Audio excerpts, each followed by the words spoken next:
আমন্ত্রণ সবাইকে। আসসালামু আলাইকুম। আজকের রেসিপি শাহি জর্দা। ঘরোয়া নাস্তাগুলোই আপনাদের সাথে শেয়ার করি। ইউটিউবের জন্য আলাদা করে তৈরি করতে গেলে হয়তো প্রেজেন্টেশন আরও অনেক সুন্দর হতো। প্রথম আমি এই চ্যানেলটা খুলেছিলাম বেশ কিছু ডেজার্ট, স্পেশালি কেকের রেসিপি শেয়ার করব বলে। মোরব্বা ও আনারসগুলো একই সাইজের কিউব করে কেটে নিয়েছি। শ্যুট করার সময় কড়াইতে আধা কাপ ঘি যোগ করার পর্বটা স্কিপ হয়ে গেছে। ব্রাউন সুগার দিয়েছিলাম 1 কাপের মতন। কড়াইতে ঢেলে দিয়েছি। 1 কাপের মতন পানি যোগ করে দিয়েছিলাম। এবারে আমি কেকের ফুড কালার অ্যামেরি কালার থেকে 2-3 ড্রপ রেড কালারটা ইউজ করছি। পরে আবার একটু কমলা রং যোগ করে জর্দার রিয়েল কালারটা নিয়ে আসব। আমার কাছে জর্দার কালারের চেয়ে ফুড কালারকে বেশি স্বাস্থ্যসম্মত মনে হয়। আপনাদের কাছে জর্দার কালার থাকলে তাও ব্যবহার করতে পারেন। কিশমিশ আর আনারসটা সামান্য ঘিয়ে টস করে নিয়েছি। কালারটা যাতে জমাট বেঁধে না থাকে তাই ভালো করে নেড়ে চেড়ে দিচ্ছি। ইউটিউবের পরপর ইনস্টাগ্রামে একটি অ্যাকাউন্টে আমি কেক তৈরির ক্ষেত্রে বিশেষ মনোযোগ দিয়েছিলাম। সেই সময় আমি চট্টগ্রামে থাকতাম এবং আমার পেজটা অনেক ভালো গ্রো করেছিল। আপনারা যদি কেউ উৎসাহিত হন তাহলে দেখতে পারেন ইনস্টাগ্রামে @sugarella.cake সার্চ করে। পোলাওয়ের চালগুলোকে আমি 70% কুক করে ঝরা করে নিয়েছি। ছাঁকনে ছেঁকে নিয়েছি। ভাতগুলো একেবারে ঝরা হয়ে গেছে, একটার সাথে একটা লেগে থাকছে না।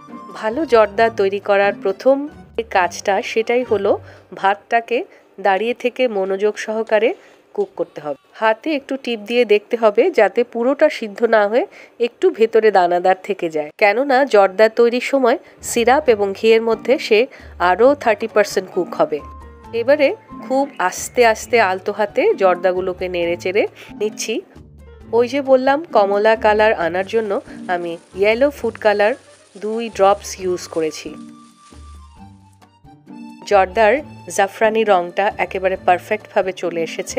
নাড়াচাড়ার ক্ষেত্রে অবশ্যই খুবই সতর্কভাবে আস্তে আস্তে নাড়তে হবে। অনেকে এই পর্বে ঢাকনা দিয়ে কুক করে নেন, আমি ঢাকনা দিচ্ছি না, শুধু আগুনটা অল্প করে দিয়েছি।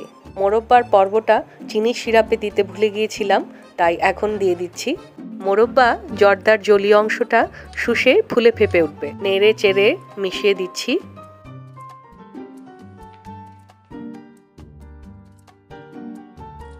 এইবারে আনারস আর কিশমিশটা দিয়ে দিলাম।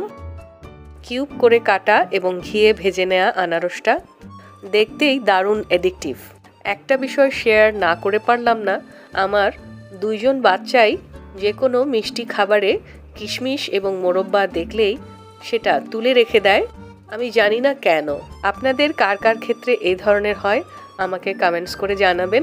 এবার জর্দার উপরের অংশটা লেভেল করে হালকা আঁচে কিছুক্ষণ দমে রেখে দিব। আবারও একটু নেড়েচেড়ে আবারও লেভেল করে কিছুক্ষণ দমে রেখে দেব। এভাবে 2 মিনিট করে আমি 2বার দমে রেখেছি। আমার জর্দাটা রেডি হয়ে গেছে। ঘিয়ের পরিমাণ যথেষ্ট হলে এবং চালগুলো বরাবর সিদ্ধ হলে শুধুমাত্র 70% জর্দা আশা করছি কখনোই লেগে যাবে না। তবে অবশ্যই অল্প আঁচে রান্না করতে হবে। রান্নাটাই খুবই ধিমি আঁচে করেছি। আপনি চাইলে ঘিয়ের মধ্যে মোরব্বা এবং আনারস এবং অন্যান্য উপকরণগুলো একসাথে ইউজ করে দমে রেখে দিতে পারেন 5 মিনিটের জন্য। আমার মনে হয় রান্নার তেমন কোনো সুনির্দিষ্ট রুলস নেই। আমার যখন যেভাবে ইচ্ছা করে আমি রান্না করি, তবে বেসিক জিনিসগুলো ঠিক রেখে অবশ্যই। রেসিপিটা কেমন লাগলো জানাবেন, ভালো লাগলেও জানাবেন, না লাগলেও জানাবেন। আবারও দেখা হবে ইনশাআল্লাহ আপনাদের সাথে অন্য কোনো রেসিপিতে। আল্লাহ হাফেজ।